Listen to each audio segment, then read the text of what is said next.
आपने सुना कि कावेरी जी अपनी तीनों बेटियों ईशा, मोहिनी और सुहाना की शादी 3 घर जमाई लड़कों के साथ करवा देती है।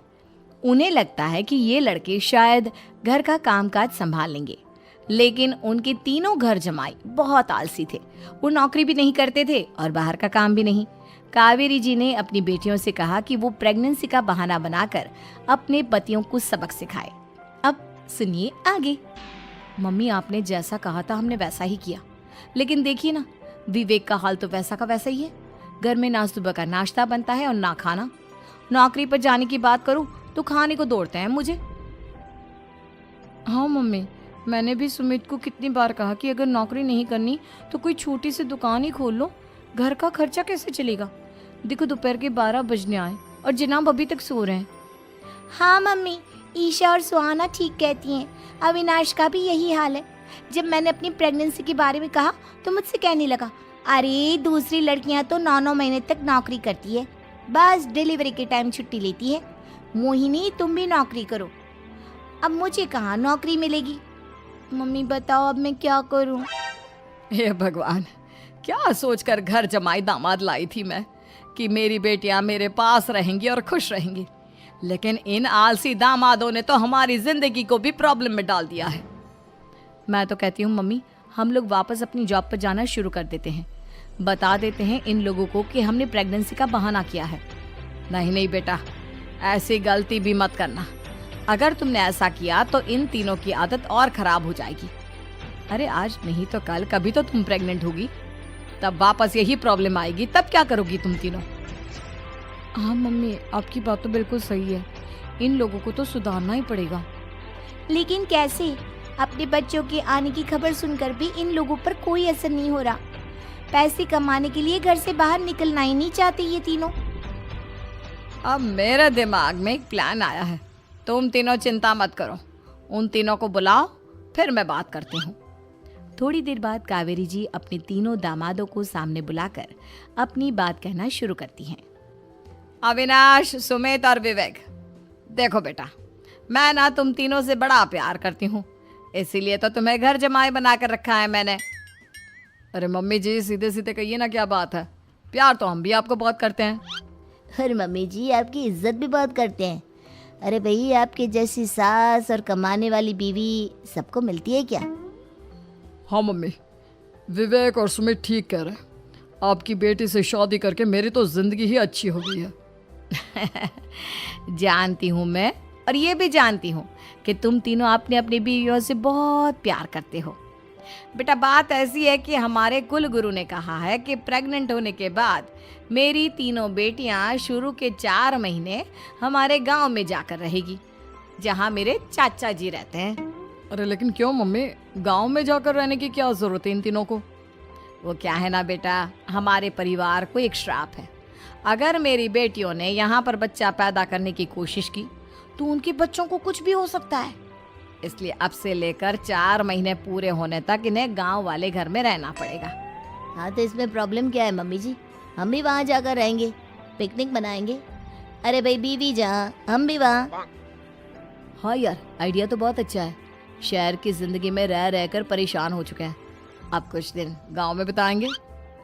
तुम लोग समझने की कोशिश क्यों नहीं करते। तुम में से कोई भी वहां नहीं जा सकता, और मैं यहाँ रहूंगी ना तुम तीनों के साथ। 4 महीने की तो बात है, उसके बाद ये तीनों ही लौट कर आ जाएंगी। ठीक है मम्मी जी, अब हमारे बच्चों का सवाल है तो ये तो करना ही पड़ेगा।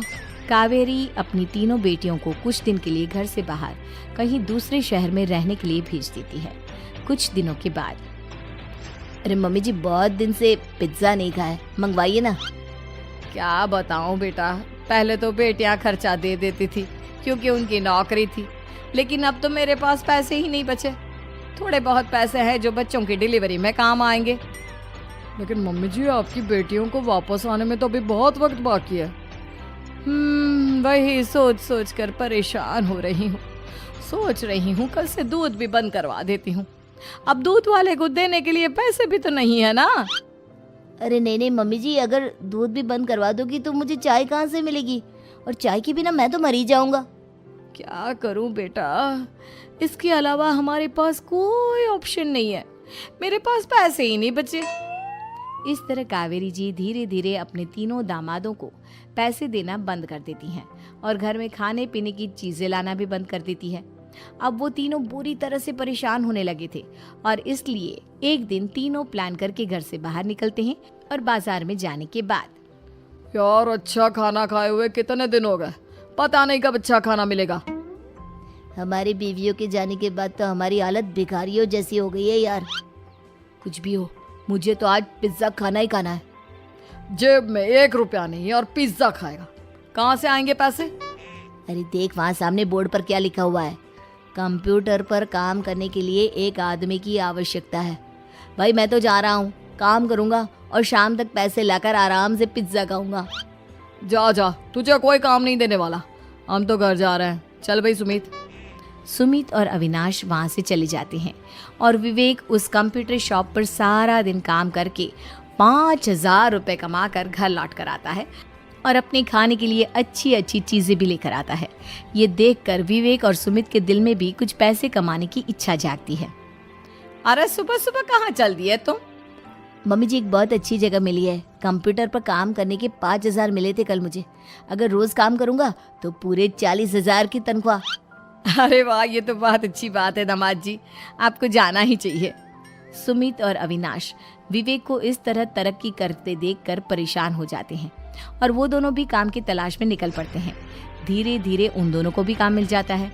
अब कावेरी के तीनों दामाद छोटी मोटी नौकरी करके अच्छा पैसा कमाने लगे थे। एक दिन कावेरी उन्हें अपने पास बुलाती है। अरे वाह, विवेक 40,000 कमा लेता है, अविनाश 60,000 और सुमित तुम भी 40,000 के आसपास कमा ही लेते हो। कुल मिलाकर तुम अच्छे खासे पैसे कमा रहे हो बेटा। हाँ मम्मी जी, बहुत मजा आता है जब महीने के एंड में मोटी रकम हाथ में आती है। पूछिए मत मम्मी जी, घर में रहकर रोटी बना बनाकर और तो जैसा महसूस होने लगा था मुझे तो। हाँ बेटा, तुम तीनों की बात तो बिल्कुल ठीक है और जानते हो अब तुम तीनों की पत्नियां भी वापस लौट कर आने वाली है। लेकिन मम्मी जी अभी तो उन्हें गए सिर्फ 2 महीने हुए हैं, आपने तो कहा था वो 4 महीने के बाद लौट कर आएंगी। ऐसा कुछ नहीं है बेटा, मैं सिर्फ तुम तीनों को सबक सिखाना चाहती थी कि आदमी घर में बैठकर बीवी की कमाई खाता हुआ अच्छा नहीं लगता। इस दुनिया में हर इंसान को मेहनत करनी चाहिए, काम करना चाहिए, चाहे वो औरत हो या आदमी, ताकि अपने परिवार को संभाल सके। कावेरी की बात सुनकर उन तीनों को अपनी गलती का एहसास होता है और कावेरी उन्हें सच बता देती है कि ईशा, सुहाना और मोहिनी शहर में ही कहीं दूसरी जगह रह रहे थे। शाम के वक्त उन तीनों की पत्नियां लौट कर आ जाती है और कावेरी जी का परिवार एक खुशहाल परिवार की तरह रहने लगता है।